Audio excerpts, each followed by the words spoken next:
اس کے بعد ایک مسئلہ کا اور آتا ہے کہ غیر اسلامی ممالک سے جو درآمد ہوتی ہیں لیدر پروڈکٹس وغیرہ، وہ کیا نجیس ہیں یا پاک ہیں؟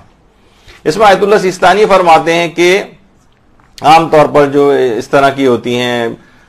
مثلا جیکٹس ہیں لیدر کی، اور یہ باہر کے ممالک سے آ رہی ہیں،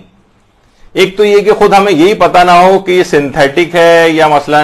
اوریجنل بالکل لیدر ہے، کسی جانور ہی کا چمڑے سے ہی جو بنائی گئی ہیں، ہمیں کچھ پتہ نہیں ہے، بس ہمارے سامنے ایک جیکٹ آئی، ہم نے اس کو پہن لیا. یہ تو سب علماء کے نزدیک کی جائز ہے جس کے متعلق پتہ نہ ہو کہ اس کا اوریجن کیا ہے، یہ کس چیز سے بنی ہے، اوریجنل لیدر ہے یا مثلا آرٹیفیشل لیدر ہے، اس میں تو کوئی مسئلہ ہی نہیں. لیکن مثلا اگر اوریجنل لیدر بھی ہے، آیت اللہ سیستانی فرماتے ہیں احتمال یہ ہے کہ کسی ایسے جانور کا ہے کہ جسے شرعی طریقے سے ذبح کیا گیا، یقین نہیں ہے، صرف ایک احتمال ہے، امکان ہے، یعنی 20% 30%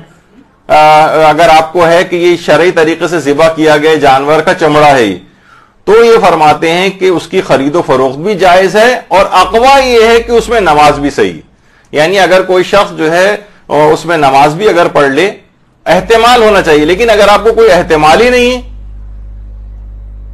یا آپ کو یہ تو پتا ہے کہ یہ کسی غیر شرعی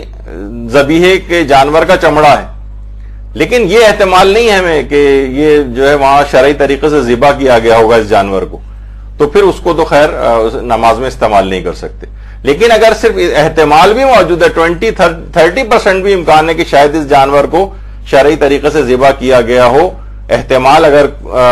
کسی کی بات پہ کہنے سے آپ کو اس بات کا احتمال پیدا ہو جائے، کسی کمپنی نے اس طرح سے کوئی عبارت لکھی ہو کہ آپ کو اس کے اوپر ذرا اطمینان ہونے لگے ان کی بات پر، تو پھر اس میں نماز بھی پڑھی جا سکتی ہے. اور یہ فرماتے ہیں کہ یہ اس میں نماز بھی صحیح رہے گی، یعنی بنابر اقوا اس میں نماز بھی صحیح ہے، بس یہ کہ احتمال ہونا چاہیے. تو اقوا کیا ہے؟ یعنی ان کا فتویٰ یہ کہ اس میں نماز پھر صحیح ہو جائے گی اگر یہ احتمال پایا جاتا ہے. اسی طرح سے مثلا